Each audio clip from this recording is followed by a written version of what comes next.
स्थानिक स्वराज्य संस्था विधान परिषदेच्या निवडणुकीत अपक्ष म्हणून निवडून आलेल्या गोकुळ गीते यांनी शिंदे सेनेचं सहयोगी सदस्यपद स्वीकारत भगव्याची कास धरली.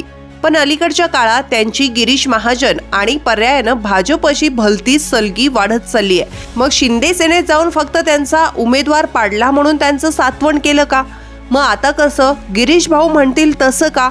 सांगा गोकुळ भाऊ, काय खरं आणि काय खोटं? आमदार गोकुळ गीते नाशिकच्या राजकीय आखाड्यातलं एक असामान्य व्यक्तिमत्व. तसंच म्हणायला गेलं तर गोकुळ गीते यांचं राजकारण निफाड तालुक्यातल्या गोदा काठापुरतं मर्यादित होतं. फार झालं तर पिंपळगाव कृषी उत्पन्न बाजार समिती. नगरसेवक गणेश गीते यांचे बंधू म्हणून त्यांची ही शहरातली ओळख. पण हेच गोकुळ गीते खऱ्या अर्थानं नावारूपाला आले ते विधान परिषदेच्या निवडणुकीपासून. थेट महायुतीला आव्हान देऊन त्यांनी राज्यभर नाशिकची लढत अविस्मरणीय ठरवली.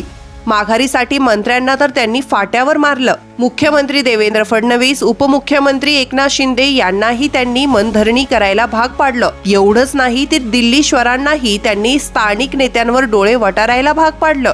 आमदार होण्याची मनोमन इच्छा बाळगून गोकुळ गीते यांनी या निवडणुकीत उडी घेतली, तेही अपक्ष म्हणून. कोणत्याही पक्षाचा झेंडा हाती नसल्यानं ते लढण्यावर ठाम होते. पण पुन्हा गणेश गीते यांचे बंधू म्हणून नातं आडलं.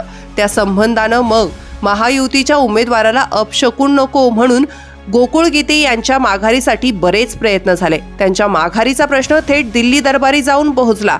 राज्यभर गोकुळ गीते नाव पोहोचलं. मग स्वतः गिरीश भाऊंना रिंगणात उतरावं लागलं.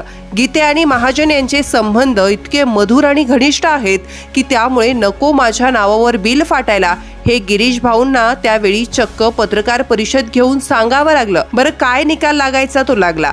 गोकुळ भाऊ निवडून आले. मग संशयाचा धूर तर निघणारच ना. पुन्हा एकदा गिरीश भाऊ संशयाच्या भवऱ्यात सापडले. महायुतीत मिठाचा खडा नको म्हणून गोकुळ भाऊंना पहिल्या गाडीनं शिंदे सेनेत पाठवण्यात आलं. पण तरीही संशयाचं धुकं दूर व्हायचं नाव घेईना.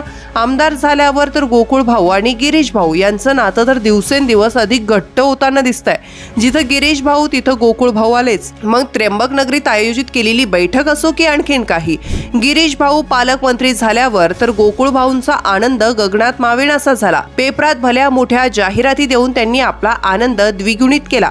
हे सगळं पाहिल्यावर गोकुळ भाऊ नेमकं कुणाचे असा प्रश्न कुणालाही पडल्याशिवाय राहणार नाही. शरीरानं शिंदे सेनेत पण मनानं गिरीश भाऊ आणि पर्यायानं भाजपासोबत.